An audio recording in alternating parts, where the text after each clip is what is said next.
Just a quick reminder, you guys, to use the mics when you have to speak, or if you wish to speak, just. All right, with that being said, I'm going to open up the Williams County Planning and Zoning Commission meeting to order for Thursday, March 21st, 2024. Roll call, please. Mark. Here. James. Here. Shane. Here. Tate. Here. Dan. Here. George. Here. Barry. Here. Sherelle. Here. Louise. We do have a quorum, we'll proceed. You've got the minutes, let's back up, well, okay, let's do the minutes and then we'll get to the next item I need to talk about. You've got the minutes from the January 18th meeting, what are the wishes of the board? Motion approved. Is there a second? We have a motion and a second, any further discussion? All in favor say aye. Aye. All opposed? Motion carries. We do have two public hearings tonight. I would ask the board if we could flip-flop 1 and 2, so we can get Ed in and out of here. I mean, obviously, Ed, you're more than welcome to stay, but yours is relatively a simple one. So are you guys comfortable with flip-flopping those? Motion to amend the agenda. Is there a second? Second. Any further discussion? All in favor say aye. Aye. All opposed? Motion carries. So with that being said, we do have Ed's here on behalf of David Nelson, David and Chris for a variance for a newly created lot to remain agriculture. Michelle? Good evening. Okay, so the first one then we have tonight is LU-0010-24, Ed Rintamaki on behalf of David Nelson and Christopher Nelson. They're requesting a variance for a newly created lot to remain in the agricultural zoning district that does not meet the minimum required acreage. This one is in the northeast quarter of Section 9, Township 157, Range 99, which is Dublin Township. We did not hear back from Dublin Township on this one, and I will be following up with them. The applicant is requesting a minor subdivision to create 2 lots. The parent property is the entire northeast quarter, consisting of approximately 160 acres, and is within the agricultural zoning district. The larger lot will be 152.68 acres and will remain in the agricultural zoning district, while the applicant is requesting the variance for the smaller 7.49 acre lot to remain in the agricultural zoning district. The smaller lot is to encompass the saltwater disposal site located on the property. The county does not regulate oil and gas uses, therefore there is not one specific zoning district that works best for these sites. Rather, staff determines the best zoning district based on the size of the lot being created and the potential use after oil and gas cease to exist. With this location being surrounded by agricultural zoning districts, if this site is no longer utilized as a saltwater disposal, it seems fitting for it to remain in the agricultural zoning district. Access into both lots is off of 129th Avenue Northwest, which is also known as County Road 11. Minor subdivision is currently going through the review process and has been approved for Mylar contingent on the approval of this variance. The lots will be known as MS24-0026 and MS24-0006 and 0007. Thanks, Michelle. Any questions for Michelle? Okay, if not, I will open up the hearing. It says a public hearing. Is there any public input? Any public input? Last time? Yep, come on up, Ed.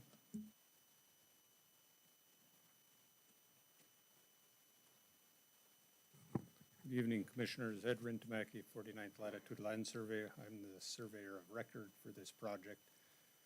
Just in addition to what Michelle has already related, you can see from the example there that it's just to create a lot around that existing saltwater disposal. Nothing is going to change with the use of the land.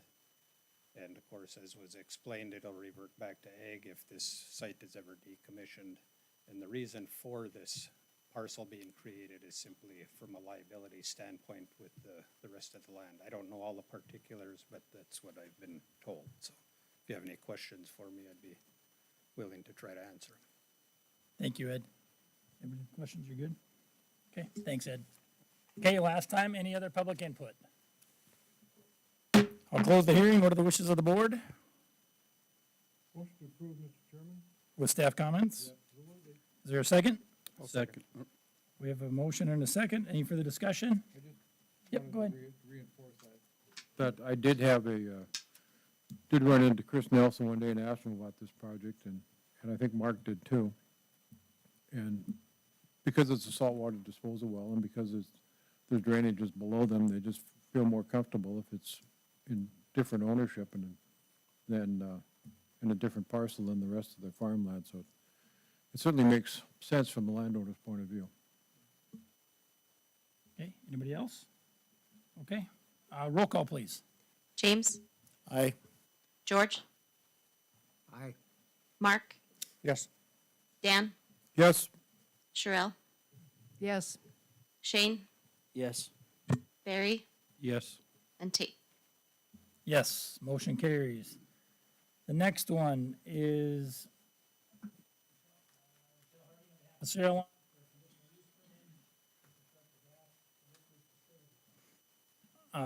This also is a public hearing. Quick. Podium, state your name, address, and say explain why you're for it or against it. That's up to you. We're not gonna sit here and debate this and go back and forth and rebuttal each other. Keep your composure, be respectful, whether you like it or not. Just be respectful of each other's opinions and move on, okay? So with that being, I guess, go ahead, Michelle, you go ahead. Okay. The second one tonight is LU-0009-24, which is Rochelle Harding on behalf of Saralon Inc. They are requesting a conditional use permit to construct a gas-to-liquids facility. Subject property is currently within the agricultural zoning district. This property goes from, is included in both sections 36 and 25 with various different locations in there. This will be, if approved, the proposed zoning will change to heavy industrial based on a zone change back in 2022. Hardscrabble Township recommendation was undecided. The applicant is requesting the conditional use permit to construct a gas-to-liquids, or GTL, facility on the approximately 370-acre property. The facility will consist of two phases. Each of the two facilities will convert 240 million standard cubic feet per day of natural gas to approximately 24,000 barrels per day of high-volume synthetic energy products. The first phase will mainly produce Group 3 plus lubricant-based oils, ultra-low sulfur diesel, and naphtha. According to the applicant, these products will be produced using proven natural gas reforming and Fischer-Tropsch technologies. In the process of converting the natural gas to liquids, there will be waste heat produced that will be recovered to use to generate electrical power for the facility. In May of 2022, Saralon was approved for a zone change to the heavy industrial zoning district for the subject property. This zone change is contingent on the approval of a conditional use permit. Since that time, they have had meetings with residents, local and state entities, and emergency services. In November 2023, Saralon held an open house for residents as an opportunity to learn about the project and speak with Saralon's leadership and technical teams. Saralon is currently working on obtaining a certificate of site compatibility from the North Dakota Public Service Commission and an air permit to construct from the North Dakota Department of Environmental Quality Division of Air Quality. Access into the property can be taken off of 42nd Street Northwest or 147th Avenue Northwest. For this one, we do have, we're going to read out the conditions that we have laid out as well. So our Planning and Zoning Division comments that we have on here: adhere to the Williams County zoning ordinance and subdivision regulations. Number 2, obtain an approved stormwater management plan from the Williams County Water Resource District. Work with Hardscrabble Township, Buford Township, and Williams County Highway Department to obtain approach permits and requirements for ingress and egress access roads. For this one, I'd also like to add in probably Trenton Township, because there is a shared access road that's right on the border there as well. Obtain all necessary state permits required for a GTL facility. obtain all necessary building permits from the Williams County Building Division, construction must begin within 18 months of approval, be in compliance with all state regulations, and provide a buffer strip around the site in compliance with Chapter 2-8-7.1, which also leads into Chapter 5-5-6 of the Williams County zoning ordinance.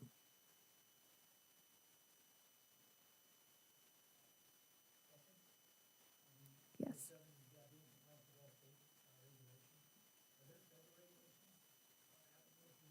There are.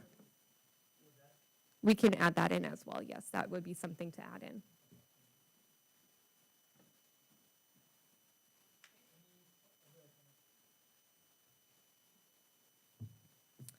One other thing just to mention, on this, northeast of the southwest was missed on the location on the staff packet. It has been updated. It's been included in the mapping that we sent out, so.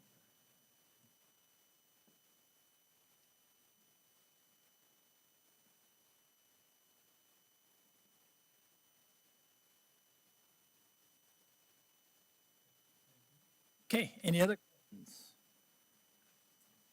Okay, at this time, I will, Cameron, did you want to say anything? You're good for the moment? You're good, okay. I will open up the hearing. Again, you're more than welcome to come up, just state your name, for it, against it, whatever have you, and give us your explanation. Yep, go ahead. This is the right time for me, Michelle.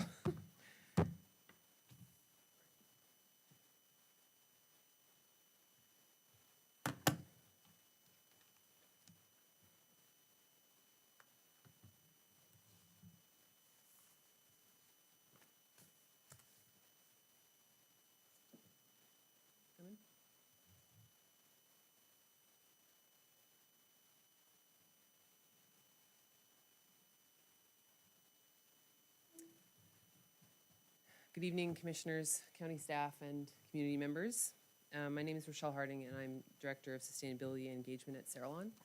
I'm going to do a brief presentation about the project, but first I'd like to invite our CEO, Ron Opperman, up to provide some introductory remarks.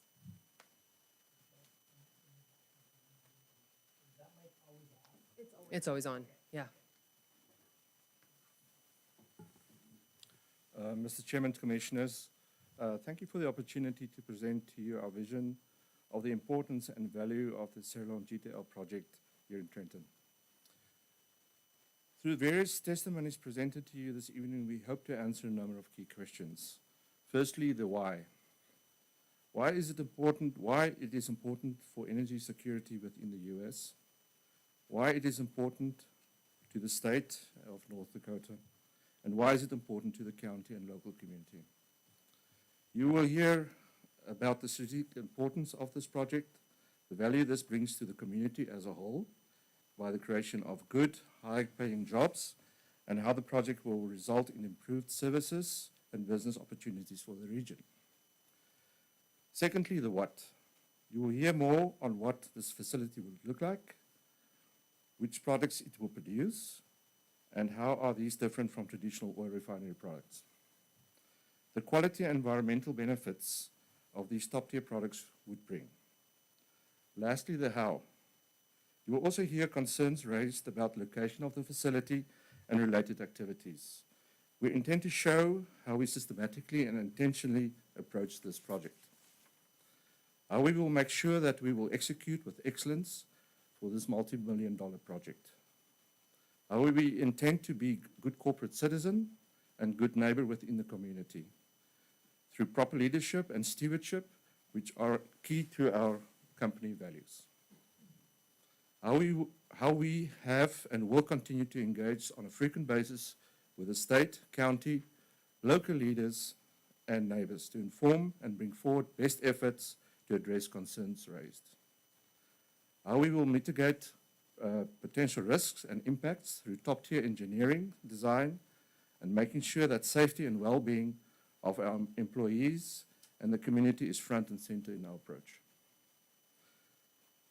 With me this evening, I've got our team members, Rochelle Harding, that was just here in front. She's our Director of Sustainability and Engagement. I've got Neil Erasmus, who is our Project Director. We've got both Herman here from Bar Engineering, who will support us with our permitting work. We are here this evening to answer questions and to our best of our ability, and trust that at the end, you will move forward with a positive recommendation to award the request for the CUP. With that, I would then like to hand over to Rochelle for the presentation.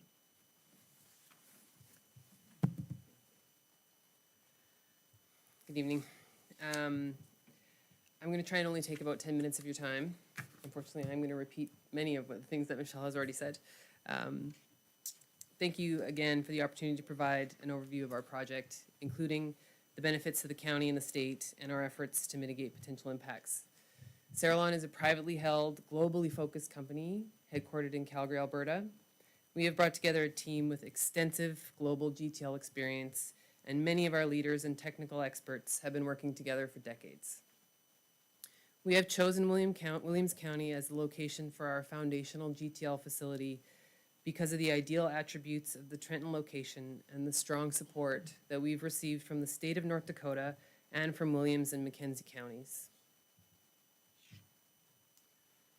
The Cerrelon GTL North Dakota project will convert clean natural gas into high-performance synthetic energy products using a suite of proven technologies. As Michelle mentioned, we're proposing to develop 2 GTL facilities on the same site, each using approximately 240 million standard cubic feet of natural gas per day to produce 24,000 barrels of product. In phase 1, which we expect to have online in 2028, we'll be producing Group 3 plus base oils, ultra-low sulfur diesel, and naphtha. And I will talk a little bit more about these products later in the presentation. It's really important to note that this facility uses clean natural gas feed and produces virtually odorless products. This is not a conventional crude refinery, and it will not have the odors associated with such a facility. So I want to talk about a few of the key benefits of this project.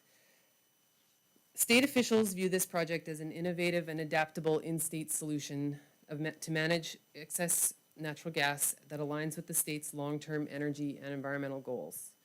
The project provides strategic energy self-sufficiency and security benefits by harnessing excess natural gas to generate premium energy products in the state and by contributing to the growth of North Dakota's downstream industry. The project will create local jobs and business opportunities. It will generate tax revenue in Williams County, and it will support economic growth across the state. Just using job creation as an example, Cerrelon anticipates that the project will create over 2,500 direct, indirect, and induced jobs during construction. During operation, there will be over 100 direct employment opportunities with an additional 2,000 plus indirect and induced jobs created by the project. The project will also generate excess power to be sold into the local electrical grid and will enable the strategic development of carbon sequestration infrastructure in the region. Continuing to build out an industrial base in the Trenton area will bring improved utilities and services, further stimulating economic growth in this region.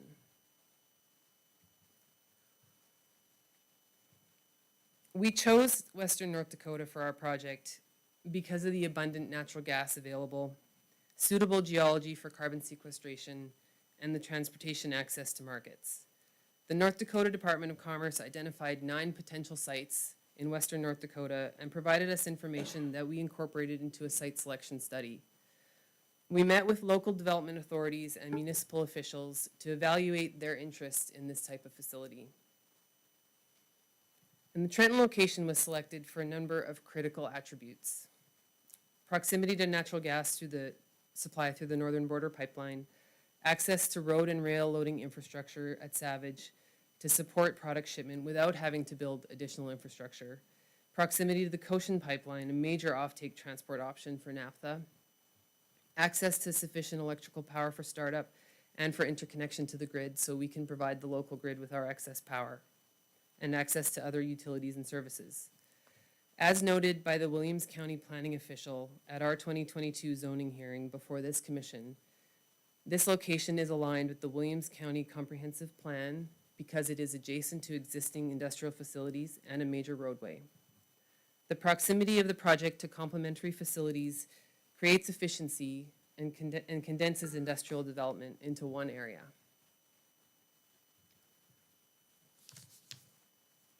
Products from the Trenton facility will be the first of this type manufactured in a production facility using carbon capture and sequestration on a commercial basis anywhere in the world. GTL products offer improved technical and environmental performance over their conventional counterparts. Cerrolon's base oils will be premium quality synthetic fluids classified as Group 3 plus base oils. These are the highest quality base oils currently available on the market. Use of these base oils increases energy efficiency and creates fuel and greenhouse gas emission savings. Base oils from the Trenton facility will be the first Group 3 plus base oils produced anywhere in North America and will reduce the need to import these products. Cerrolon's ultra-low sulfur diesel will be a drop-in alternative for crude oil-based diesel that offers a higher cetane level and a cleaner engine burn with reduced emission levels. Unlike conventional diesel, GTL diesel is non-toxic, nearly odorless, and is readily biodegradable. Naphtha is a mixture of hydrocarbons that can be sold for further processing or used as a diluent in the Canadian oil sands for pipeline transport. We have brought samples of these GTL products with us here this evening that the commissioners are welcome to look at if that is helpful.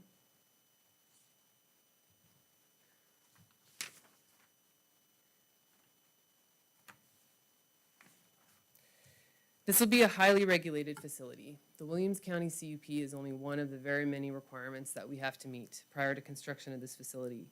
To secure the necessary permits and authorizations, we must demonstrate that our project can be operated safely and that we are working to mitigate any potential adverse impacts on people and the environment. Government decision makers also have to consider the suitability of the site we have chosen and the economic benefits that the project will bring to North Dakota. There are a number of key permits that we need from the county, the North Dakota Public Service Commission, and the North Dakota Department of Environmental Quality prior to construction. And we have completed or are working on a number of studies to support these applications. In addition to these key permits, a number of other requirements need to be met to protect the environment and public and worker safety, including design specifications, security standards, environmental management plans, and response plans. The proposed project site was conditionally rezoned to heavy industrial in 2022, contingent on us receiving a conditional use permit from the county. Our CUP application describes how the facility will meet CUP evaluation criteria established in the ordinance. The property is adjacent to existing industrially zoned land with both operating facilities and proposed developments, and is adjacent to a major roadway and existing rail infrastructure. The site offers access to utilities that the project needs. Most importantly, natural gas feedstock, water from the Missouri River, and options for connecting to the power grid.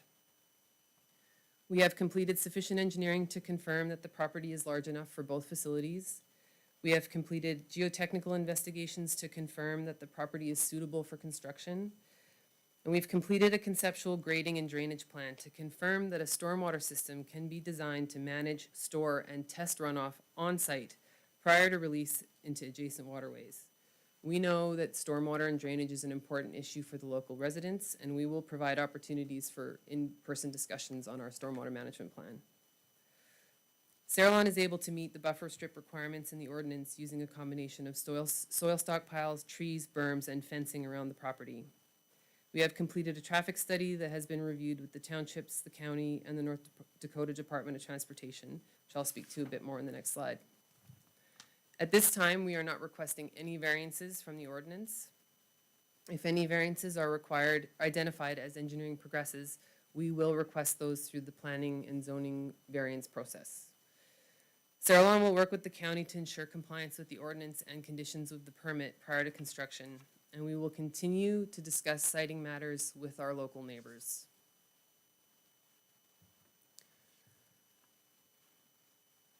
The mitigation of potential project effects begins right with engineering design, where safety and environmental protection are considered in every decision. To align with our corporate sustainability principles, decisions were made early on to include carbon capture, to minimize water use, and to select best available emission control technologies. Air emissions from the facility will be tightly regulated through the issuance of a permit to construct. To receive this permit, we must demonstrate that the project will comply with all applicable regulations, use best available control technologies, and demonstrate using modeling that the emissions from the facility will not cause or contribute to poor ambient air quality. The facility will have a leak detection and repair program, a fugitive dust control plan, and will use a vapor recovery system to reduce emissions. And again, as mentioned earlier, this facility uses clean natural gas feedstock and produce products with no odor and will not smell like a conventional refinery. The facility will generate sound, and we will work to mitigate noise to the greatest extent possible.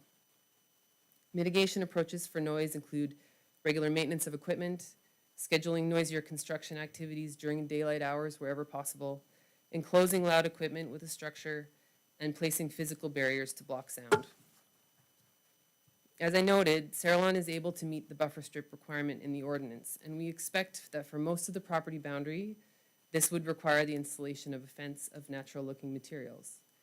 However, we feel it's very important to focus noise mitigation efforts on the adjacent farmsteads, and will continue to work with neighbors on how best to design the buffer in those areas. A final plan for the noise buffer will need to be made as civil works become better defined during the next stage of engineering, with input from our neighbors and the county.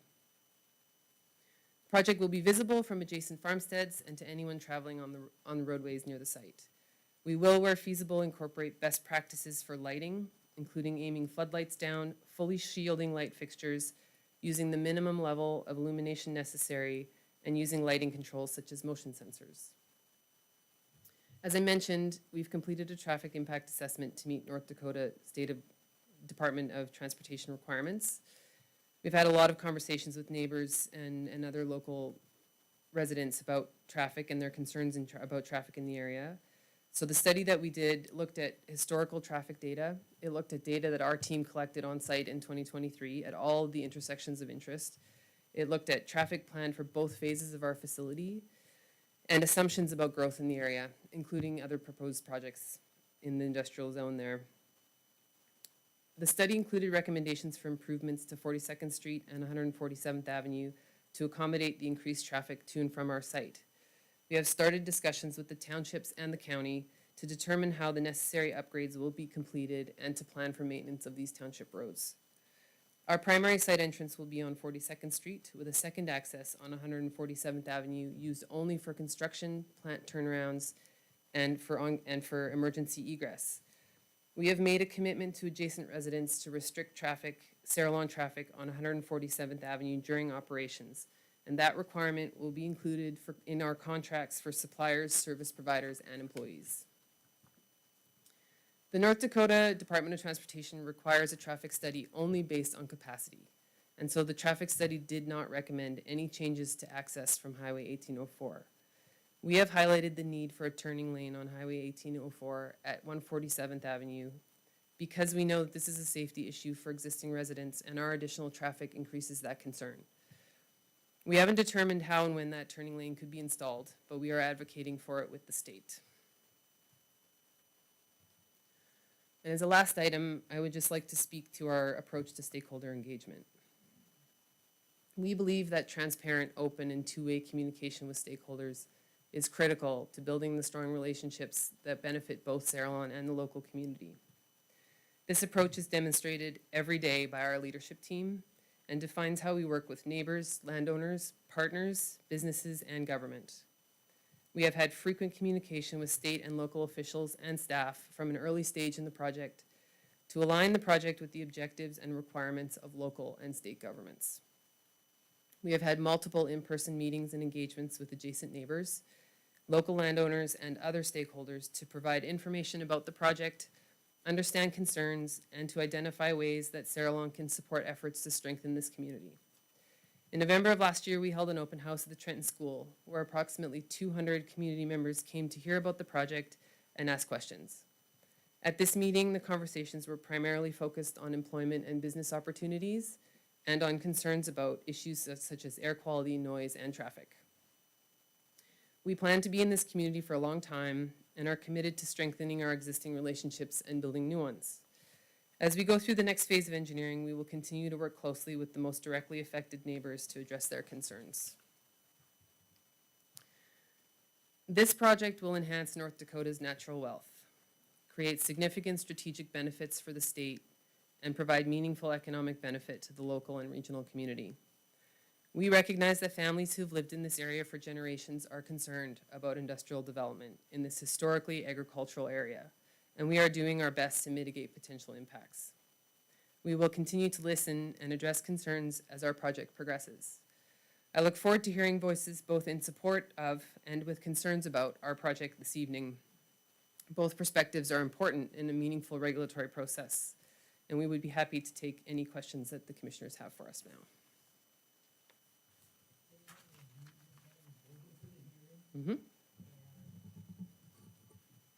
Get these mics. We'll go through the hearing, and if we have questions, we'll obviously ask you to come back up, and we'll just kind of let these things play out here as we go. Okay, does anybody else wish to speak?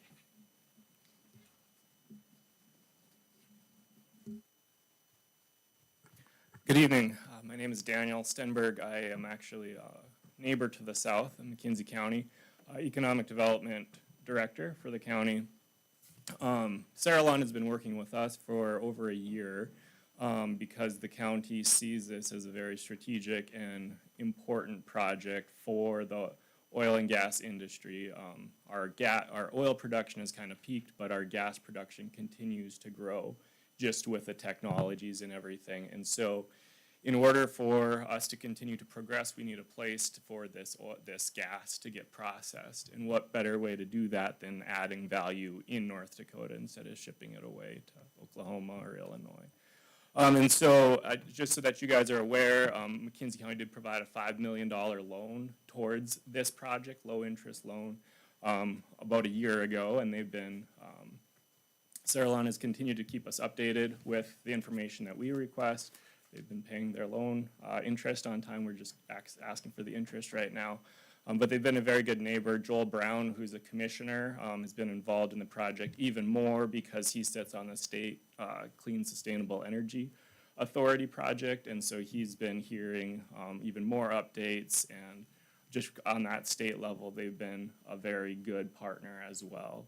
And so we appreciate their forthrightness and kind of seeking to do all the right things to get this project up and going. I know it's complicated, a lot of moving parts and everything, but from what our experience has been so far, it's been a very good experience. So I just wanted to convey that to you guys. Thank you. Thank you, Daniel.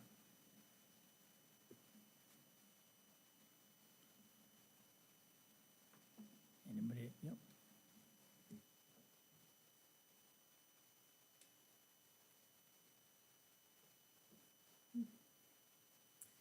Hello, Commissioners. My name is Melissa Bierce, and we live on the corner of 147th and 43rd, so about half a mile away from kind of the bulk of the project.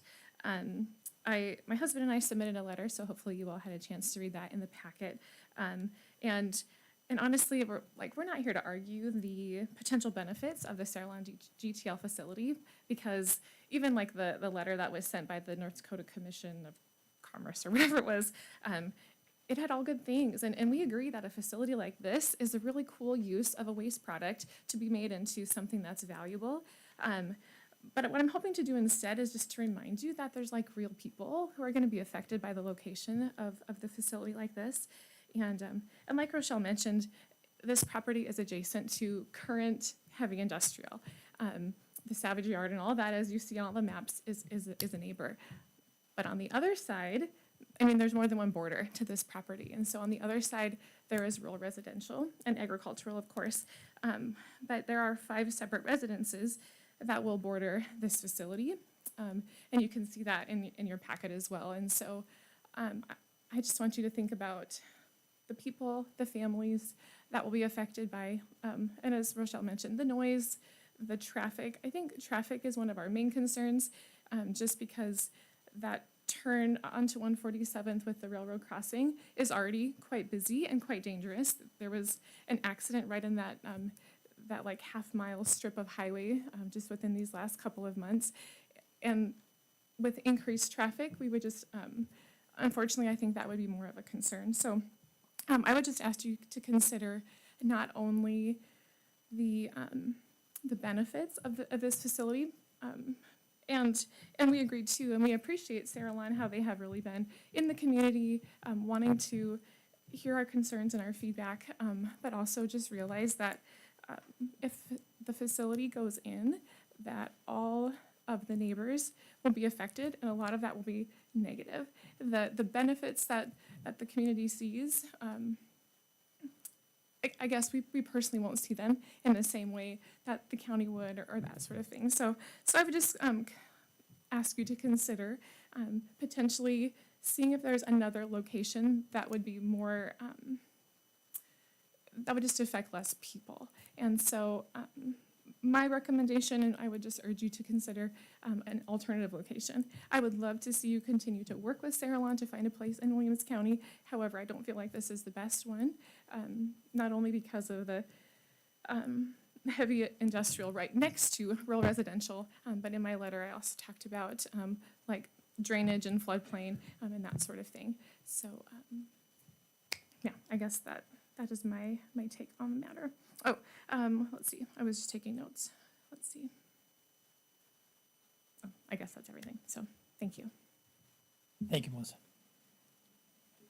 In our packet tonight, and obviously it's public record, we did receive a few letters of protest, which Melissa pointed that out. We have yours as well. We have Laura Beers. We have Roger Beers. And of course, Melissa's, just for the record. Obviously, you're more than welcome to get a copy of those as well. Pardon me? Is it in there?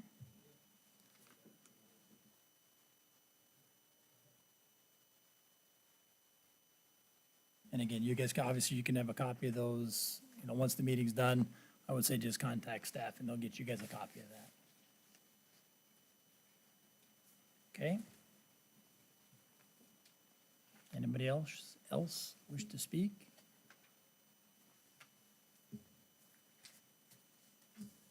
I'm not gonna rush you, so it's okay, guys, just.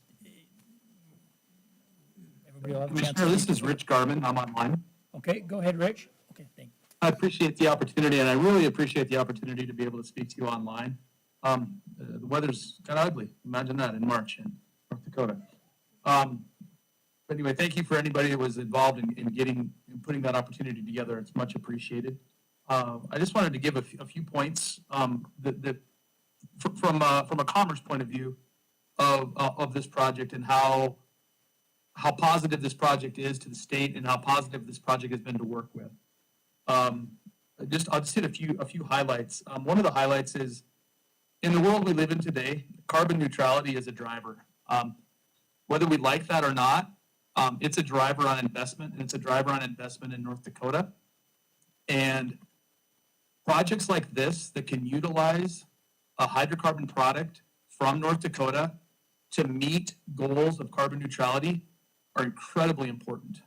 I can't state enough how important that is. It utilizes the product of North Dakota and it helps us drive towards a carbon neutrality goal.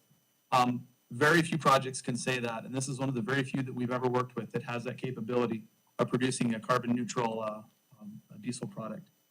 A few statistics, I don't know if they came out yet. This is the largest single project in the state of North Dakota that's ever been built in the state of North Dakota. With both phases, I believe, I don't know if Rochelle said or not, but it's, $5 billion plus estimation on the project, largest by far of any project in the state that we've ever done or that we even have on the books now that we're evaluating. So it's a major investment and a major opportunity for the state. A few other just kind of mind-boggling statistics of this project and how much it's going to help North Dakota. The gas used by this project is equivalent to half of the gas currently used in the state of North Dakota, natural gas. So everything we use today, we're gonna take half of that and use it again for this facility. And why is that important? Because we're about to hit a gas wall in North Dakota. And what that means is we're gonna get to a point where we can no longer export gas from North Dakota. Or unless we figure out a way to use a lot more gas. And well, what does that mean? Translate that into reduced oil production, translate that into reduced tax revenue. So that gas wall is extremely important, and it's being monitored very closely by a lot of folks. And Sarillon is one of the major projects that can help us avoid that gas wall. So it's amazing that this project can support the production of hydrocarbons and drive us back down in our carbon neutrality. So it kind of hits on both sides. And then lastly, just from a personal standpoint, a little bit of my background. I've spent 30+ years in the energy industry, specifically in the coal-fired industry, and I've been with Commerce for about 2 years, 2.5 years. I've been managing projects my whole life. In fact, I actually teach classes for the University of Mary in project management. In my entire career, I have never witnessed a project as well managed as this project. They evaluate every risk to a level that I've never experienced on any project I've ever worked on. And I've worked on several multi-million-dollar projects, hundreds of millions of dollars worth of projects. Their level of detail is unmatched by any other project I've ever seen. We're taking notes too, and unfortunately for the folks that follow Sarillon, the bar is set extremely high. And I think that's what we want in North Dakota, is we want to set that bar extremely high and our expectations on everything that they're doing, so that we do the very best thing for North Dakota and its citizens. And Sarillon is setting that bar, and North Dakota Department of Commerce is proud to support this project. It's, like I said, it's the biggest one that's ever hit the state, and we give our full support behind this project. So I appreciate the opportunity to address the commission. Thank you. Thank you, Rich.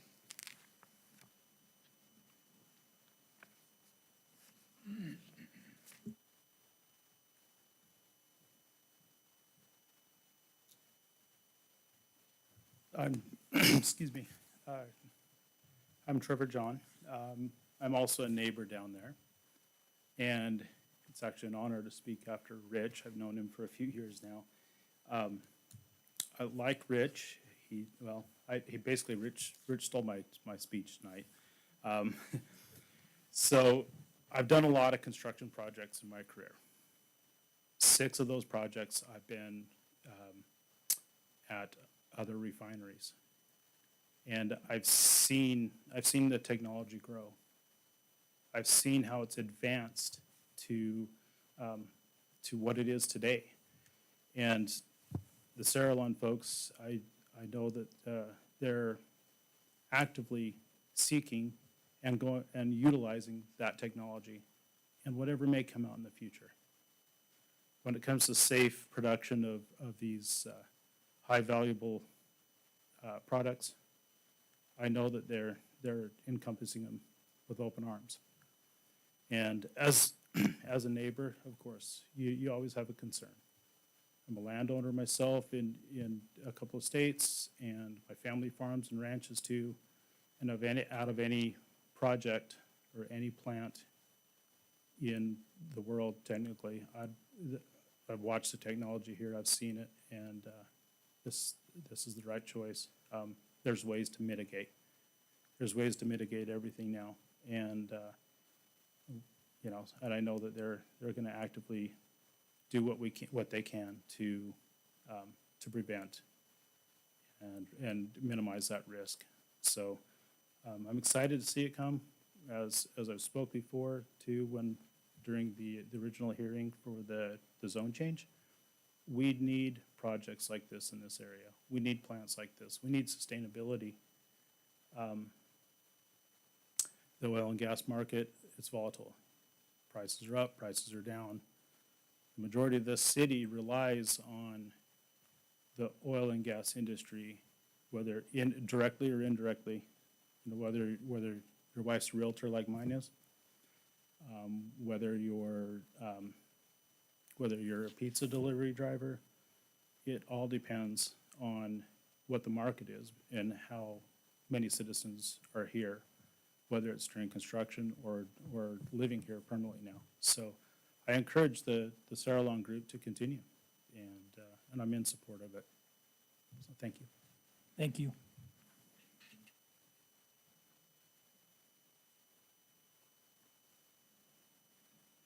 Anyone else wish to speak?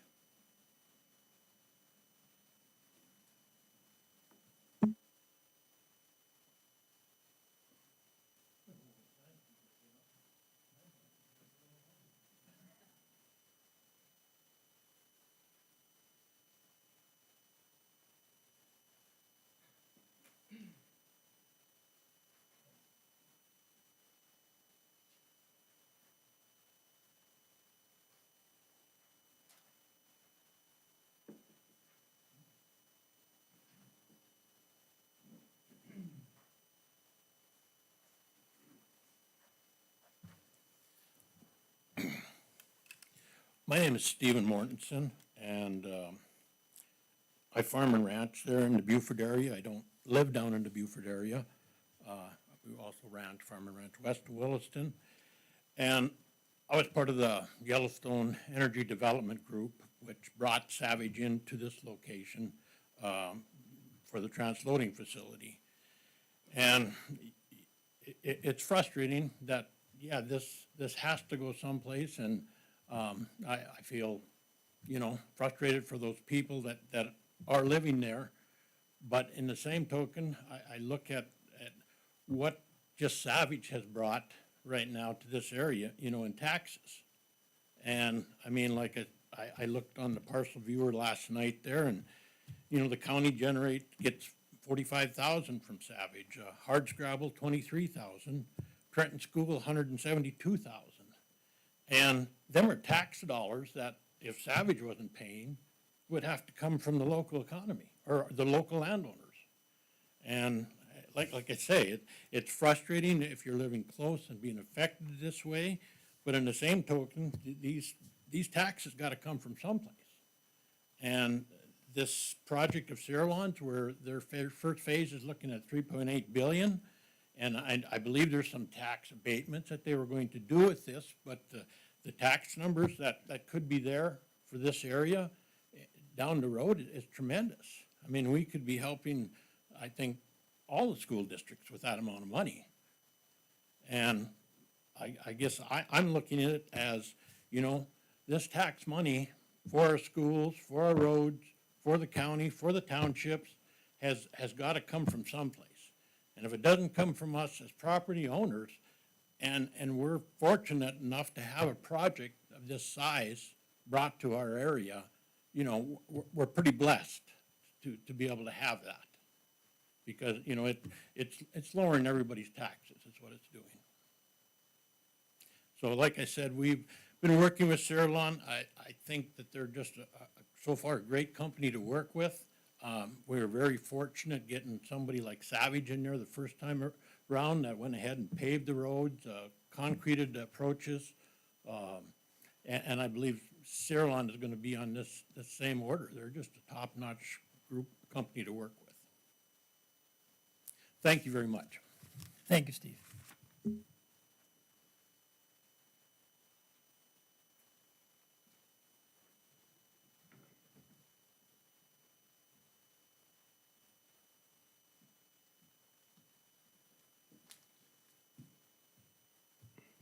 Hey guys, Marty Bierce. We're one of the homeowners that's really bordering this facility, and our major concern, we have talked to Saralon quite a bit, and they have been there to talk to. But what isn't heard is what's going in to cracking these hydrocarbons. From my understanding, a lot of heat, a lot of pressure. What I could find was anywhere from 500 to 800 degrees and over 2,000 to 3,000 PSI. Being that close to residential with them kind of numbers is scary. That's why we have a planning and zoning committee to kind of understand that and keep that heavy industrial away, set back from the residents that are already there. A refinery like this with them type of hazards is almost a step above from where we need to be on the heavy industrial. They need their own type of zoning for that type of refining. To zone this that close to the residentials and let them have that type of refining this close to homes is kind of unheard of. We've already invested thousands, millions with the neighbors of developing that area, you know, for our use. And when something like this comes in, it totally changes them plans. With the current zoning that we had, that's what we're working off of, and that's what we're investing in with our current ag community. Some of this rezoning would be, I don't know, 10 feet from like my mom's yard, right across the fence. Some of those pictures weren't included. I don't know why, if that was a county that submitted them photos or not, but I did submit a dozen or so photos that showed how close it was right to these residents. If we could get a setback of everything on their property, all the buffer zones on their property, and not use any of the adjacent landowner for any of the buffer zones. Keep it all on there. Nothing in the county says that this facility has to be this big. You know, they could downsize the facility and fit more of that acres. For what I could find, most of these facilities that are going in 15 to 2,500 acre plots. There is, if not 4 of these projects designed, and they're all over 1,500 acres is what they're going to be setting on. We're trying to do this on 370, and probably 70 acres of that is not buildable. Can't build it on. They got to push it over onto the buildable stuff, which is next to the residents. Asking for it to keep it away, keep a zone in there that would make it livable. Keep the heavy industrial away from the residents. They're very tight of space on there for their design. Like I said, there's nothing in the county that says it has to be this size. Downsize it so it fits. And there's also 60 acres where they could slide and design their plan over that's already rezoned, okay? It would keep it away from the residents. 60 acres along that, let's call it the east, would be a pretty good chunk of keeping it away just from the residents. As far as access, that property accesses Highway 1804. They could have their own turn onto their own property off of Highway 1804. They could have their own railroad crossing, overpass over BN's railway. They wouldn't need to use 147th or 42nd. From the north, heading south, they could have their own crossing off of 1804. 1804 has its own problems with traffic and congestion. There's a plan for that. Reroute that traffic before any of these projects, anything more gets rezoned in there. We need a bypass around Trenton. It can be done. I have my own idea how it can be done. The traffic that we congest with every day, I want to say just coming into town, there were 70 cars in a 10-minute drive. Highway 1804 in Trenton is congested. Trenton School needs and deserves a bypass around Trenton. There is way too much traffic already currently there. Years ago, McKenzie County updated Highway 58 to a nice 3-4 lane road. I think Williams County can extend that all the way to Highway 2.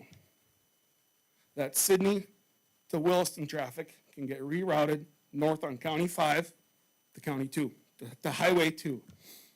Once that's done, that'll eliminate a lot of traffic going through Trenton before any of these projects can get going. So, what else? I know, traffic's a big one. They can do the studies, but we're there every day knowing what's there, knowing how congested it is. And to add something like this on top of it, it's, well, I guess it's not a wise choice.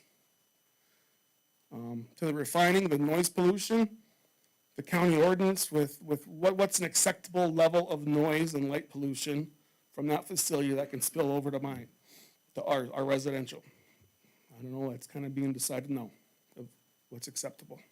So that's kind of our concerns. I guess, thanks. Thanks, Marty.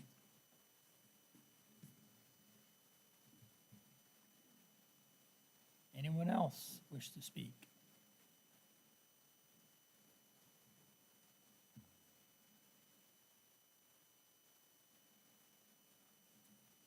I'm back again, and I apologize. If it's okay with you, Commissioners, I'm going to read a letter on behalf of Joni Slater. She's not able to be here tonight, but she emailed it to the commission, but unfortunately, I don't think she did it early enough to get into your packet. Is that okay? That's fine, I think so. Okay, all right. So dear Planning and Zoning Committee, my name is Joni Slater, and I'm writing in regards to the application to rezone land to heavy industrial for the Saralon GTL facility. I would first like to express my frustration with the county giving money towards this facility being built before anyone in our area knew about it and had the ability to express our concerns from the start. At this point, we all feel that there is no fighting this facility going in, and we are all here just to express our need to get the infrastructure in place before it is built. I also want to express my frustration with how the community meeting was managed. I feel that having it as an open house was a way for Saralon to get around answering questions to the entire community as a whole. This way, the community would have been able to hear everything that the individuals representing Saralon would have said, and we as a whole could have asked our questions, making us a stronger unit to have our very valid concerns heard. The open house was very discombobulated and frustrating. The following are our main concerns. The traffic on 1804 is one of the main concerns for the entire community.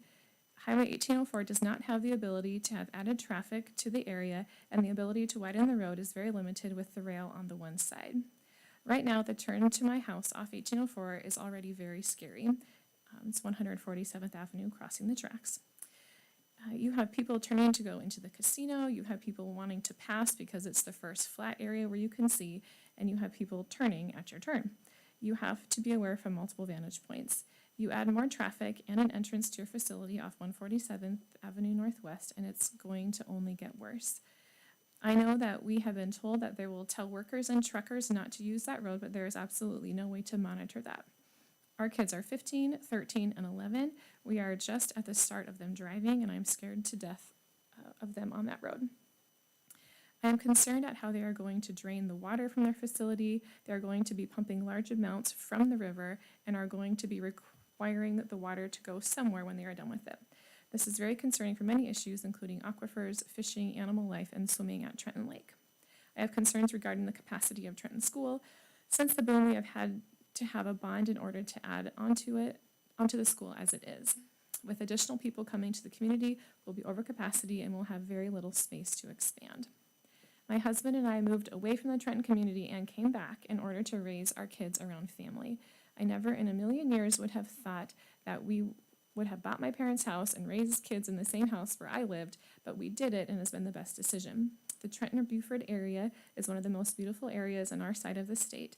This facility is going to open Pandora's box of heavy industrial facilities. It's going to be an industrial sprawl and take everything away from it. I know that I can't argue with anyone when it comes to talking about the need for progress, and these facilities need to be on the rail. But at the very least, the planning and zoning and county commissioners can put themselves in our shoes and imagine what it would be like to have their way of life permanently changed without having any control over it. There are many people that this is going to affect. Please think carefully before making your decisions. Thank you for reading my letter. Joni Slater. Thanks, Melissa. Was that emailed, or was that sent to the county? I mean, even though maybe it came in late, just so we have record of that. Yeah, she said she sent it to the county like at 4:30 today. That's okay. Okay, we got it, at least for the record. Okay, thank you.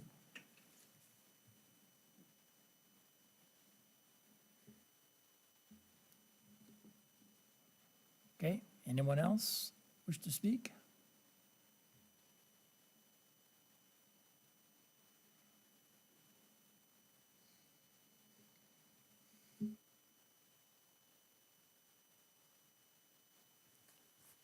Good evening. My name is Jason Brothen. I'm the CEO at Lower Yellowstone Rural Electric in Sydney, Montana. As you know, we serve this area for all of our members, and we're a not-for-profit cooperative, so we're not in it to make money, but we're here to be reliable. You've heard, we could go into hours of discussion on energy policy and what we need in our area for electricity. Basin Electric, who also serves Metro Williams, McKinsey Electric as well, on all this oil and gas load, is indeed a more generation. And the one thing I'm gonna speak about is how Saralon has worked with us over the past year, or even a little bit longer, on the process, if they are able to get this facility up and running, and what it does for a spot generation load for us. In fact, just a week ago, we had another conversation with Saralon and Basin Electric and myself on utilizing their waste heat recovery for generating units. And that will put a spot load into this area, which is much needed for us. And that doesn't serve just Saralon, that serves all of our members in this area, including those other 3 co-ops I just mentioned. And so I just wanted to let you know that on the process that Saralon has had to go through with SPP, that's our Southwest Power Pool, our regional transmission operator, has not been easy. They have been very good to deal with. We have asked them a lot of tough questions and requested a lot of information from them, and we've always gotten it. They've been very open with us, and so we're here supporting it from that perspective of being a generation source for us in the short term and the long term, because we're looking at putting this into a bigger mix with the Basin Electric facilities that are going in even at Pioneer Station. So that's all I have. Thank you very much. Thank you, Jason. For Jason. Jason, we got, No electric question. Yes. So it's bicycle powered? Say it The again. plant is bicycle powered? No, the plant is not bicycle powered. Right now, the way we're designing the bulk electric system facility, which is much different than your distribution facility that serves, you know, the farms, ranches, small businesses, the oil and gas pumping units, things like that. Saralon's requirement will be a little different because they are not only gonna take power, but they're gonna give back power. And they're gonna give back power in a larger capacity than what they're gonna take. So we're gonna be able to utilize that. So what we have to do is we have to go through what's called a GI, a generator interconnect process with SPP. Actually, they have to do it. We can't do that for them because they're the generator. And they're gonna produce a power from their waste heat that's clean. And we're gonna be able to put that into our portfolio at Basin Electric and the cooperatives who own Basin and the members as again, an offset to coal, to gas, everything that we're getting hit on right now from the government levels. So to answer your question, it's gonna be powered by all resources that we have within our footprint of Basin Electric. So that's renewables to coal, natural gas. We have heat recovery already in Basin Electric. They're just gonna help supply another piece of that. So if I understand you correctly, we're short power in this region right now. Not right now. We're not. Well, there was a statement made by one of our public service commissioners just several weeks ago that we're short of power up here. We will be short of power. And what they're talking about in that respect is the reserve portion. So we are being required in the near future here by SPP to have a 30% reserve. Right now, it only needs to be 12. And we are meeting that requirement currently, but we won't be in the next year. And so that's where we'll be short of power. Saralon will be bringing on, in numbers, roughly 80 more megawatts supplied to our grid. And that will help us get through stages of building our own Pioneer stations and anything else that we need to connect to the system from the Wofford City area to Williston.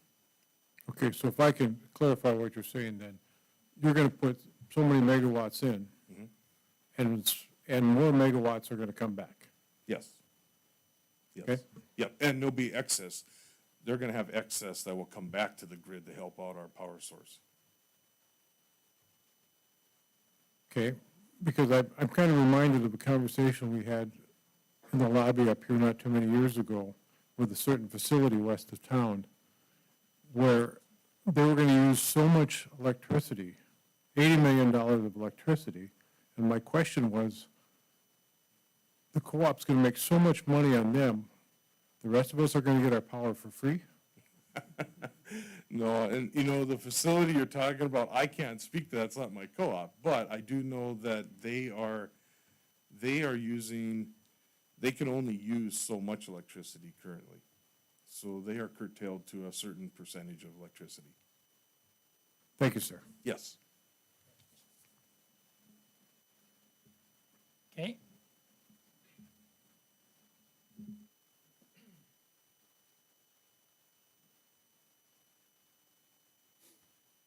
Hello, my name is Michael Bierce. I live on 147th and 43rd with my wife. She was up here earlier. She speaks a lot better than I do, so I apologize. I just wanted to voice my concern with this facility. Actually, not the facility, with the location of the facility. I think it's a great idea. I just wish it was somewhere else. I don't have much else to say from what's been said. In my father's letter, Roger Bierce, if you guys haven't had a chance to read, maybe you did, he noted something from a few years ago. You guys denied this exact location for heavy industrial because of the plan, I can't think of the word, the plan that you guys have in place. Talked about a tiered approach to the zoning, and so is denied because it was heavy industrial next to residential, and you guys denied it, from what I understand, because you recommended that would be light industrial to commercial to residential. So I just wanted to make sure you guys saw that in that letter. And then also, if you guys approve this, I'm curious about who's accountable for all their promises that they make. We've seen a lot of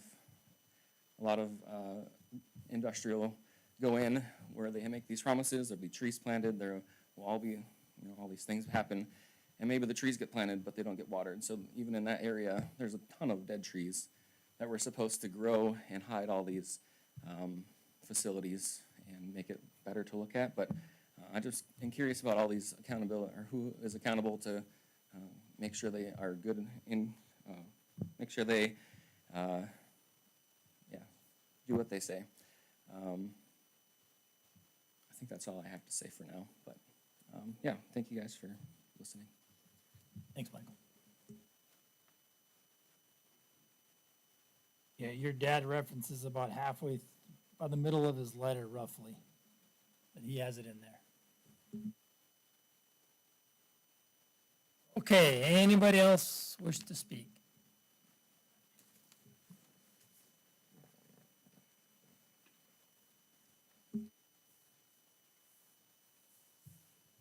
My name is Sheila Hoffman. I live on 43rd Street and about 1 mile from 147th. If you guys have not been on that road, I would invite you to do that. That road is so frightening.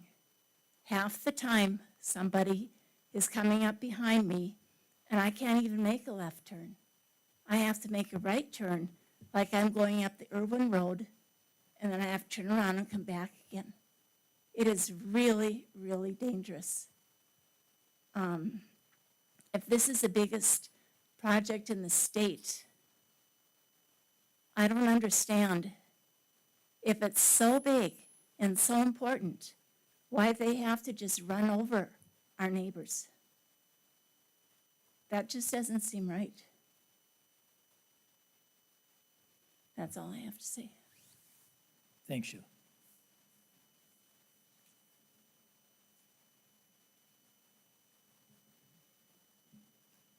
I think we got it covered.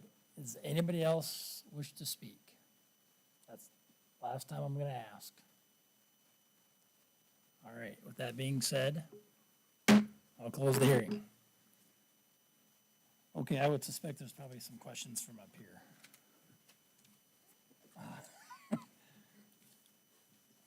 Who wants to start?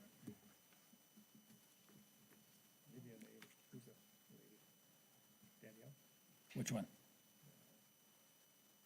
Rochelle. Rochelle. Ms. Harding. Rochelle, I just had a couple questions, Sure. if you don't mind. Yeah. You were talking about your discharge of wastewater. Yes. Where will that go? Will So- you inject it or? So first of all, our process actually generates water. So we're sort of near net zero with water, but just the way we're gonna take water from the Missouri River. We're working with West Dakota Water, who has a location where they'll put an intake on the river, and we'll have a intake pipeline and a water discharge pipeline in the same right of way going back to the Missouri.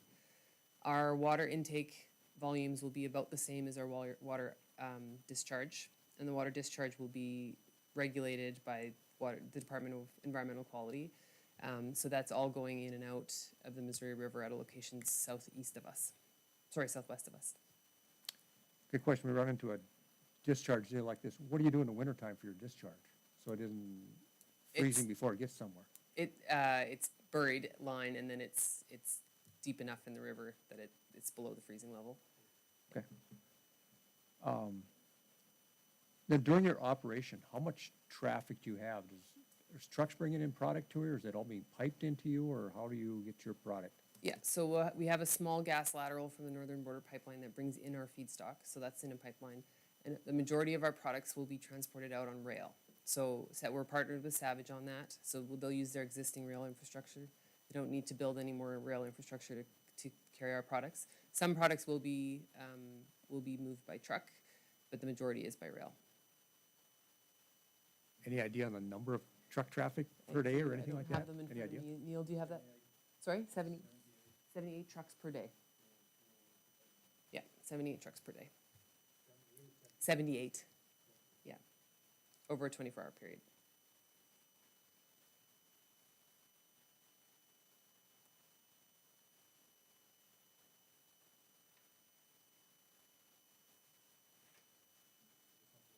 Okay, thanks.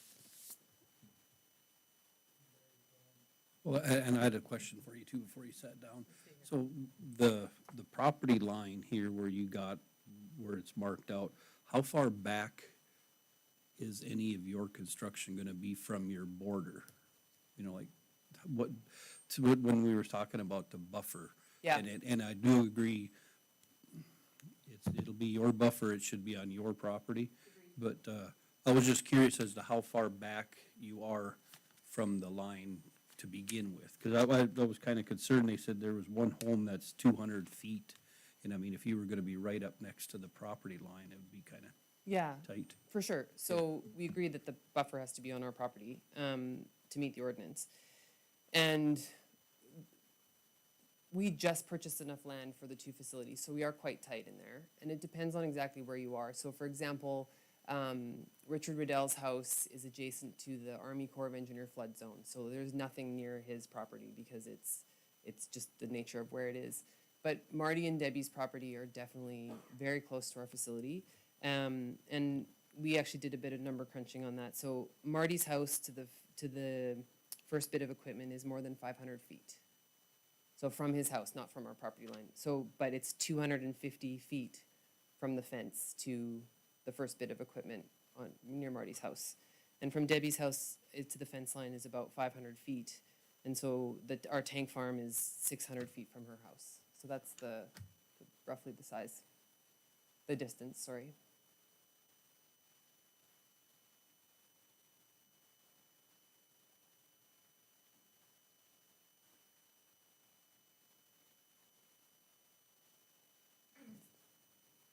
That's it, okay? No, Well, I had some questions. I just want to make sure Barry got all his out of the way. Yeah, or someone from it might be part you, partly previous, yeah, okay. yeah. That traffic study, was that done, you had a third party do that on your behalf? Yeah, the Department of Transportation requires that it's a third-party engineer permitted in the state. So we hired Bolton and Mink out of Bismarck to do that for us. Okay, so they're the ones that came up with that 78 extra trucks per, No. that's on That's us. yours? Okay, That's our logistics planning, yep. okay. Just gonna go right down the line here. Yep. Regarding the noise levels, with the equipment that you're gonna have there, do you know what those decibel levels will be? So that's tricky because noise modeling is the decibels that you come out with, and the quality of that sound. It's different experience for different people. So we are doing a noise model. We don't have it finished yet.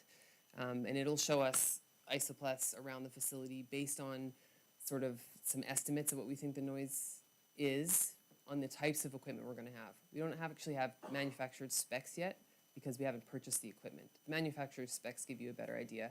And so the noise model right now is quite conservative, and what it'll give us is an indication of where we are with decibels in isopleths circles around the facility. So we don't have that data yet, but because there's no regulatory set point for decibels in the state. What the noise modeling helps us do is figure out where we need to mitigate. And along those, part two of that question is the facility gonna be 24 hours a day, or there'll be times where there's downtime, where it's less busy and ramping up to full production? It's 24 hours a day. Yep. And regarding the discussions you've had with landowners, sounds like it's been positive, relatively positive, but, why was that spot chosen? So, as I said in my remarks, we were working with the Department of Commerce to identify a site in western North Dakota, and this was one of the sites that they chose as a good industrial location because it's adjacent to existing industrial facilities. It's a really great spot for our project, and we do, of course, realize that it's not a really great spot for a number of neighbors who are very close to us. So that is part of the discussion that we're having, and it's early days still yet. We can't make any commitments to neighbors about mitigation until we get closer to our final investment decision, but those conversations are open about how to best make sure that we can mitigate concerns for neighbors. And the last question, I think, is for the people that have been on the commission previous to me being on here. When this last request was denied, was that because of the thought process of having heavy industrial to light industrial to ag to residential?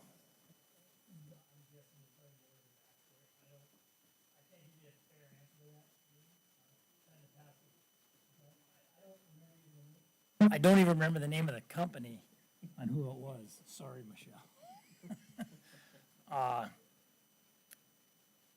Years ago, this area has been designated, this isn't something new around Marley Crossings, that this was gonna be a developable area someday, geared towards the energy infrastructure. I mean, my gosh, they looked at a potato plant down in that area. If I recall, it was Simplot. Pardon me? Ethanol plant, Mountain Barley plant, Bush Ag was looking at. I mean, there's a lot of different entities have looked at this region. This is not something new.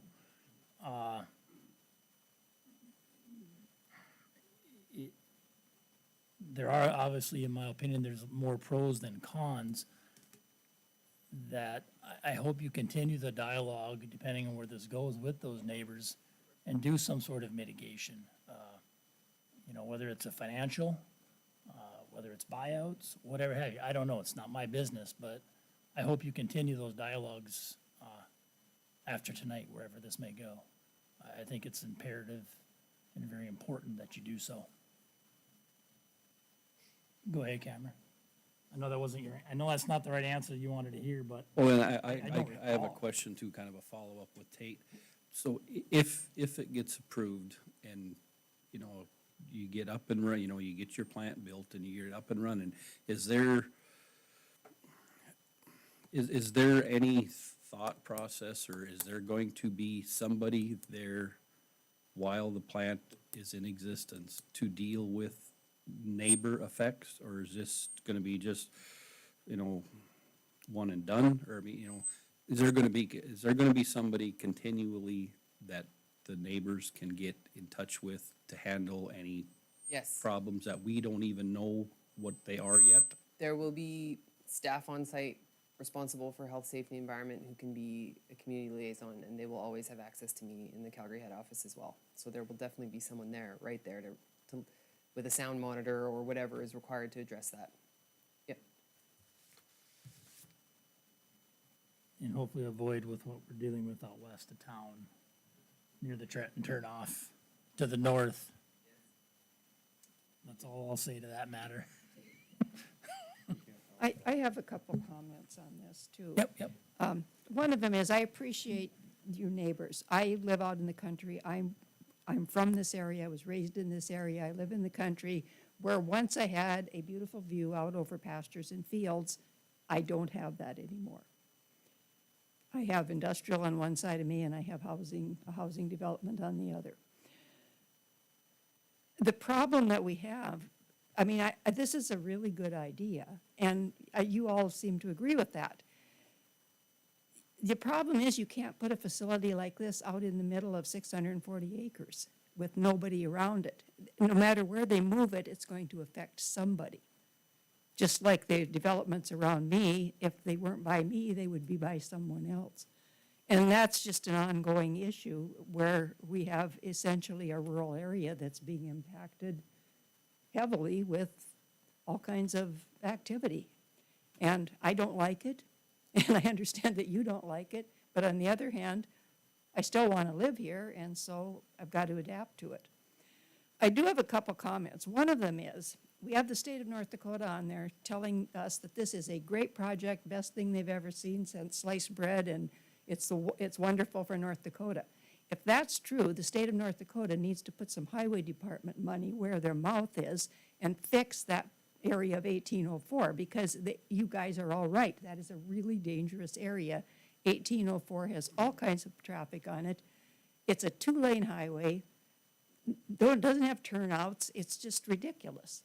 And the same thing goes for any access to this. If the state of North Dakota thinks this is such a good idea, then they need to put some developmental money into fixing the roads and making them safe. I live on a busy highway, and I fully understand the danger of trying to pull out when you've got trucks and cars, and you have to sit there, and hope that you don't have somebody coming up the hill that you didn't see. So I really think there needs to be something pushed with the state of North Dakota on this development, because it's not going to just benefit Williams County, it's going to benefit the state as a whole. The other issue is this mitigation. That's really important with this kind of thing, is to have some kind of mitigation, and both trees and probably some kind of earth berm. And I agree very much with somebody commented about the dead trees. There's been all kinds of developments around here that said they were going to put up mitigation, and they went out and stuck their silly trees in there thinking they lived I don't know where, not in North Dakota, because they didn't bother to water them. And of course, the trees were lucky if they lasted even that first summer. So it's going to be really important to do that kind of thing and do it well, because if you're going to, thinking that people are just going to up stakes and move from places where their parents lived and their grandparents lived is ridiculous. They're going to stay there. They want to be there. And it's going to be really important, if we're going to have this kind of development, that every single effort be put in to make it as amenable as it can be, although it'll never be perfect, but as amenable as it can be for the homeowners that are around it.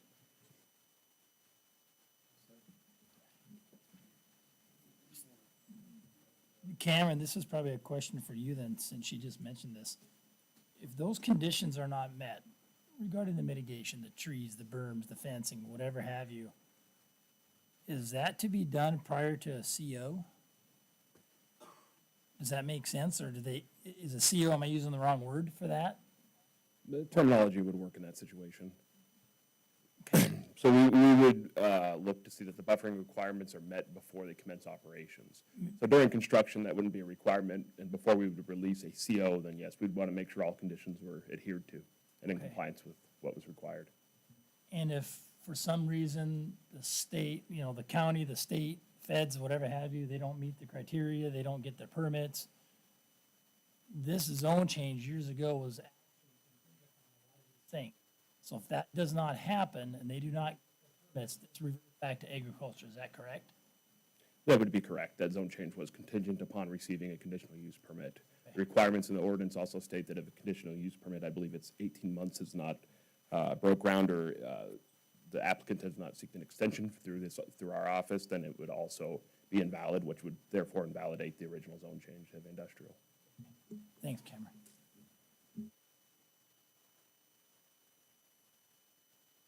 If I may have a little follow-up, just to kind of understand, so the board understands some of the buffering requirements in the ordinance and how we are trying to decipher what would be appropriate meeting the ordinance, I could address the board on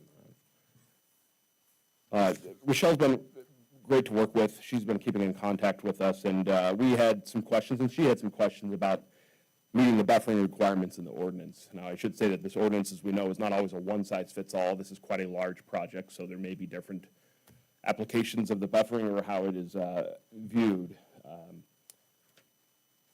So on the staff comments for the conditions for this proposed facility, number 8 says to provide a buffer strip around the site in compliance with chapter 2-8-7.1 of the Williams County zoning ordinance. And it's important to keep in mind that their zone changes we already talked about was contingent on obtaining a conditional use permit. So when we were reviewing the ordinance, Rochelle had asked us questions. We consulted with our attorney to help us kind of dig into this because, again, of the development of this size, we didn't want to miss anything. We wanted to make sure that we were upfront and open about the requirements. The performance standards for the heavy industrial district says that a buffer strip has to be reviewed by the Planning and Zoning Commission, and the plan has to be approved by the county commission. If it wasn't a conditional use permit, then our office could approve the buffer strip, but we're not able to do that if it requires a conditional use permit. It does say that the buffer must be a combination of live trees, berms, stones, and fences made of natural-looking materials, but it can be a mixture of those. Part of the evaluation criteria for a CUP says that the use must comply with the applicable development standards and performance standards of this ordinance, which would be Article 5. Article 5 does give actually very specific requirements for a facility in the heavy industrial district that requires a CUP. The 3 of them are the landscape buffer strip shall not include any paved areas except pedestrian sidewalks or trails across the landscape strip. Deciduous or evergreen trees within the buffer strip shall have a minimum height of 6 feet at maturity. The buffer may be comprised of a combination of berms, trees, stones, shrubs, and fences made of natural-looking materials. When we were determining what the best fit was for a conditional use permit for this process, we felt that it was appropriate that it fit in the definition of a gas plant. Of course, we're not going to have a very specific listed CUP for their very specific operations, so I am tasked with finding the best fitment within that. Gas plants have even more description of what is required for a buffer strip. Notwithstanding any other federal, state, or county requirement, the following uses require a minimum 10 feet wide, 6 feet high buffer strip when abutting any zoning district except light industrial or heavy industrial. And we had spoke with Rochelle, and I think she understood that I just have to follow the ordinances as written. But because there are residences that are close, this board, if they want to make a, if they are to approve this, we as staff would be looking for the requirements that this board would like to see for a buffer strip and where it would be located, what it would consist of. And then those recommendations, if approved, would move to the county commission. Without this board or the county commission making a decision, the ordinance prohibits staff from being able to decide if it's sufficient. So I know it's a lot to ask for, but unfortunately, I am bound by this ordinance, and so I would look to this board for recommendation. And Michelle may have input too. I know we discussed it, and we're trying to talk through some of the challenges of meeting that full buffer strip. That would be quite a large area if they were to put trees around every property boundary, except for the west side there where it's already a heavy industrial, and it would certainly be a challenge to keep those living in our environment. So. But to address some of the comments about if the trees were to die, if that were what this board would like to see and what Ceylon is willing to do, that is tied to a conditional use permit. So those conditions have to continually be met. If they were failing in certain conditions, whether it's trees or any of the things that are listed or the board see fit, we would obviously notify the applicant or the company, and we would try to work with them to remedy that situation. And if we couldn't figure out a solution, we would either move forward with enforcement action, or we would allow them to address the board, and the board can have a rehearing on their CUP. Thanks, Cameron. Anybody have any questions for him? So this CUP we're talking about, that is like it's the first stepping stone that Saralon's gotta, I mean, once if they get this, then they're required to go to the state for the Department of Equality and, and there's other things that they have to require from the state after this then, is that correct? From my conversations, Rochelle could probably answer that better than I can. I think we're just, a very small piece of the regulatory agencies that need to approve this project. Yes, go ahead. Hold on, John, I'll come back to you and you can just, is it relating to what we're talking about? Because I did close the hearing. Go ahead, Rochelle. Yeah. So there's a few places on our property where we have some space constrictions. So for example, we couldn't do an earthen berm because at 6 feet high, there's slope stability requirements. There are some places where we think trees may be easier to survive. This is not a great place to plant trees, certainly, and so you do need to irrigate them. We also have requirements by the state we will have requirements when we get our siting certificate from the state to plant trees for every tree we take down. So we already have a requirement to plant trees, and we would incorporate those into the buffer that's required by the county. We have a federal requirement to have an 8-foot security fence around the entire facility. So we already have to have a fence around the entire facility, and that fence doesn't provide noise buffering, as is the intent of the buffer in the ordinance. So what we would end up doing is a combination of, so for example, in the north, to the north of Marty's property, that's where our soil stockpiles will be. So those stockpiles will definitely provide the buffer in that area. I think, in areas along Marty's house where it's a little closer to the creek and maybe easier to have trees survive, we can try that. But I think in the end, the majority of the site would, if we have to do a buffer as defined in the ordinance around the entire site, a lot of it would be a fence of natural looking materials in front of our security fence. And so I think there's places on the property that necessarily doesn't make sense, right? On the southern bound of the property, in areas where there's no residents, maybe that buffer doesn't need to be there, and maybe those extra resources are put on making sure that the buffer is better near Debbie and Marty, because they're the ones who are most directly affected. So in designing the buffer, we're willing to meet the ordinance as it states, but we would like to spend the effort mitigating where there's actual noise concerns, which is adjacent to those very near neighbors. Okay, John, fire away real quick. Or David, I'm sorry, jeepers. I'm David Hoffman, and I farm down there, but there's another facility that they're talking about building in that real area right now, and Steve Martinson knows as much about it as I do, or way more, about a canola crushing plant that's gonna bring about 40 semi-loads of canola in there a day, and that's a $120 million project that they've got going right in the same area that this is. And if you got an extra 80 semi-loads from these guys, and you've got another 40 that are coming in there, and another $120 million project, that both of them have about the same end date on them to be completed, that will have some effect on this. And there's a sugar beet processing plant that they're talking about building in right at Door, that is going to be another $4 million project or something, that's going to have some more traffic that's going there on the same low carbon type stuff that they're talking about. But the traffic is a problem. And maybe we should figure out some of those problems before we start killing us all off. And I don't know the answers to that, but I see the problem coming. Okay, thank you. Just reiterates what Sherelle said about the state.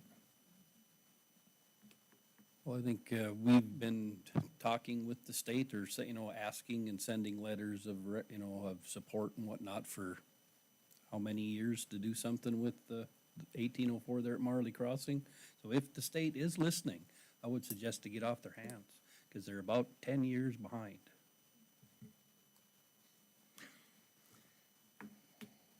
Saying it nicely.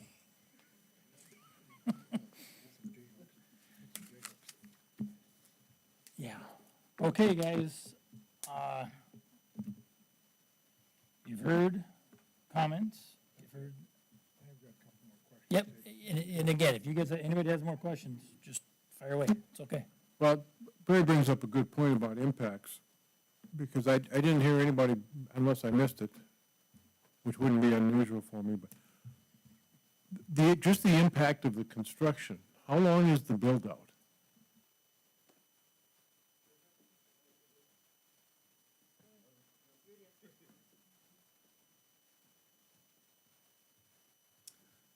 The construction is gonna last about 2 years, a little bit low, but give or take about 2 years. When do you, what is your anticipation of a start date? The start date is towards the middle of 2026. And that's roughly the start of construction. That would typically entail initially your early works and civil construction. And then when the real piling and the rest of your heavy models would start to come in, would then be summer construction season, early spring of 2027. Thank you. May I ask? Yes, yeah, follow-up? go ahead. The other impact that I would like to Thank ask you. about is, that hasn't been mentioned, is the impact to law enforcement and emergency services, and how that's going to be addressed.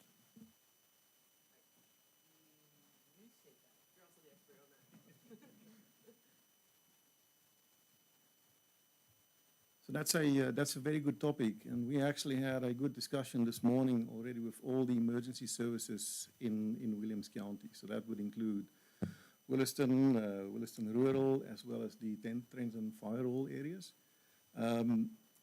We as a project have taken the approach that we absolutely do need a firewall, whether we build it ourselves, but that would be very, very selfish. We believe that there is way better benefit for Cerilon to actually work with the community and establishing a firewall in Trenton or close to Trenton.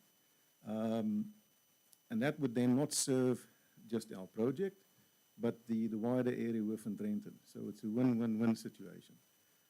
That would also entail the ambulance services, because at this point in time, even if we have our own ambulance at site, we cannot transport to hospitals. So we have to rely on the local folks.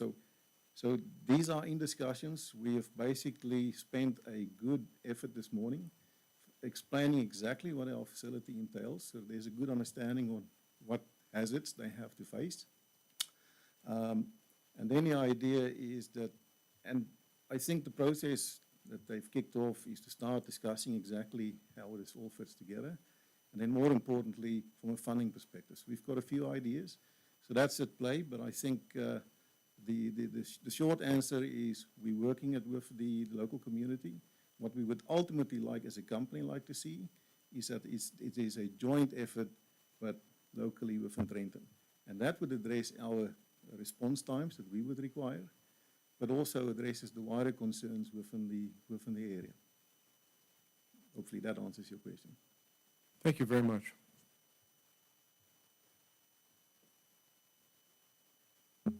Anybody else have questions? Well, I hate to keep bringing, with this buffer. Now, I've planted trees around my place, and it's a struggle. It's a struggle. But if you're taking water out of the river, you could put in an irrigation system for these things, for these trees. And I would take a good look at the river bottom, and whatever's growing out there on its own, plant that.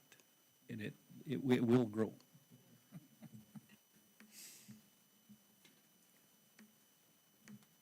Okay, anybody else up here have questions? Okay, you've heard a lot. How would you like to proceed?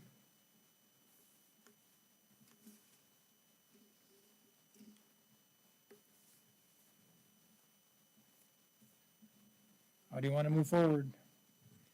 I move for approval with staff recommendations. Is there a second to that motion? I'll second it. We have a second. Any discussion? This is a monumental project.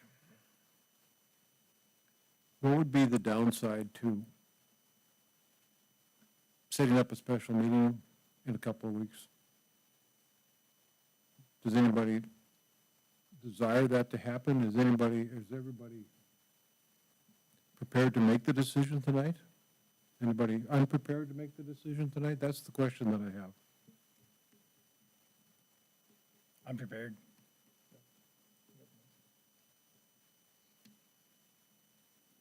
I do think you need to continue the dialogues with all the neighbors regardless of what happens.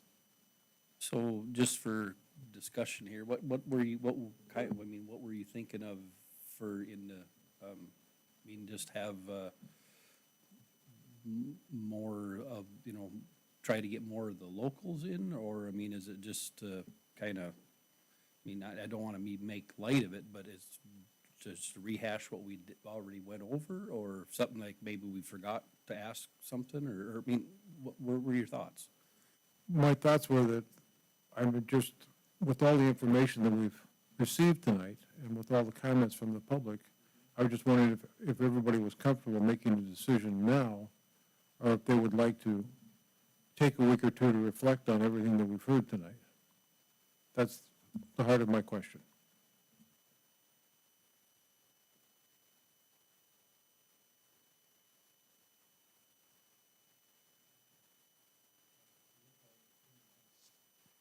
I do have a question back to Cameron.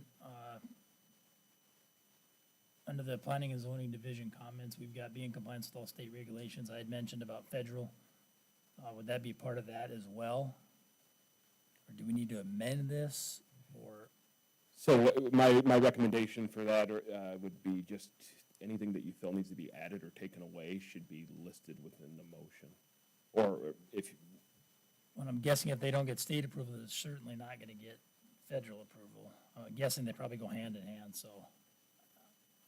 Okay. correct, but you could certainly add just as I'm well. I think comfortable. Sherelle made the motion, but she could amend it to add any other conditions.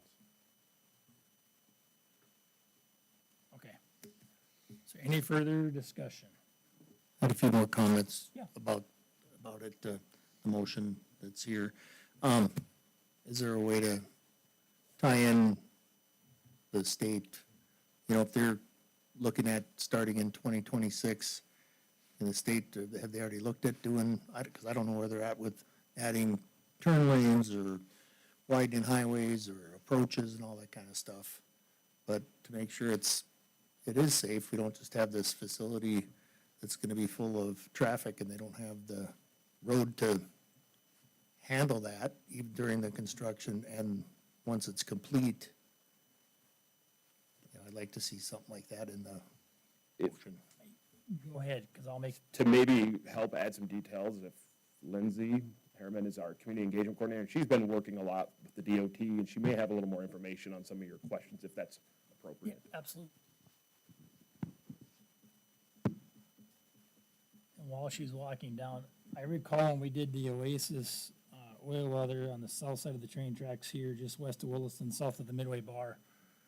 If I recall, when that was approved, we did put a lot of conditions on that, including that they had to have the turning lanes put in and installed prior to.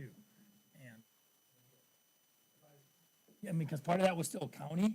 Right, and it really don't take long to build a turning lane. Redoing the whole 1804, which I believe, back to, it should have been done, but, I think, somebody needs, or we, the county,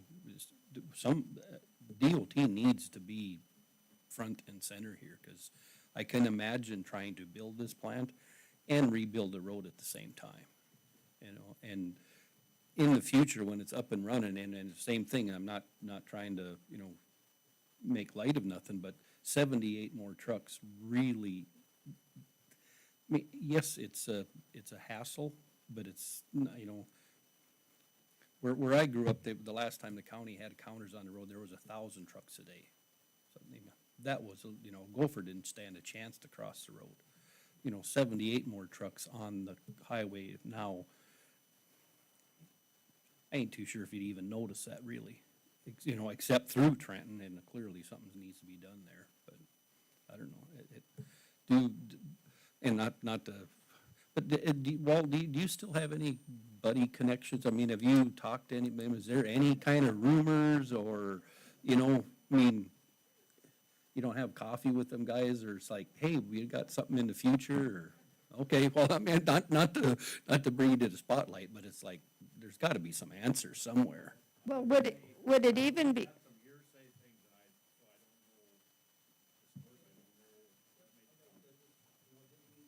Didn't mean to put you in the spotlight, but it's like, we're really scrambling for answers here. would it even be possible for the commission? I mean, I agree with you that, and the state needs to start working on this before they start construction. So would it carry more weight if the commission says, well, we won't go ahead with this until the state's done something with the road condition? Or, Let's hear what. Yes, I certainly cannot speak for DOT, and I will not speak for DOT. But I can tell you from the county end of things, the commission has submitted letters of support. Commissioners have had conversations, staff have had conversations. We actually talk frequently with Joel Wilt, who is the district engineer. And we've been providing as much information as possible. Saralon has provided that information, their traffic impact. We always underscore every conversation with, this isn't a tomorrow problem, this is a today and a yesterday problem, because all these things exist today. We've had conversations with the townships, and again with DOT, everything that you've discussed. So approaches, turn lanes, grade separation, which is apparently the fancy word for overpass, for being able to alleviate all of it. Highlighting the fact that the school is literally on the highway. And again, it's been mentioned more than once tonight, this isn't the only project that's looking at coming in this area. And so we've been doing as much as possible to be able to continue to discuss with DOT, and they have been receptive to that and the fact that they have been discussing back with us. But to be able to get the forward momentum, to be able to get what those projects would be, I think is at a decision point. And something that's been kind of difficult in all of this is a chicken and an egg situation. Saralon doesn't know everything that they're going to do, neither do any of the other projects in terms of the construction pieces. And we need to be able to have building for the future without all of the pieces and parts in place when it comes to alleviating that traffic. At the very least, meeting today's concerns. So we've been working on that aspect from at least the county point of view. If we have questions. Thank you. Any further discussion? We have a motion to approve with all the staff comments. What's that? Yep, go ahead. Thank you. I'd just like to make the point to everybody that's here tonight. One, we really appreciate you being here and appreciate your input. And keep in mind that this is the first stop. This goes to the county commission from here. And I invite you to be present at that hearing also, if you would. It's very important to everybody, not only the people that live right there, but everybody else in the county that could benefit from this. Well, thank you very much for being here tonight. Thanks, Dan. Okay, roll call, please. Barry? Yes. James? Yes. George? No. Mark? Yes. Dan? Yes. Sherelle? yes. Shane? Yes. And Tate? Yes, motion carries. Old business, nothing, discussion items, nothing. Next meeting is April 18th. I will not be here. I get back that night. So.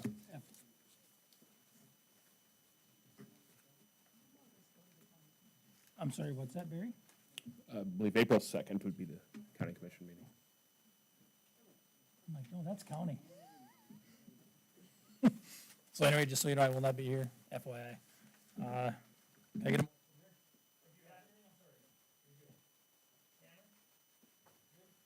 Good to go.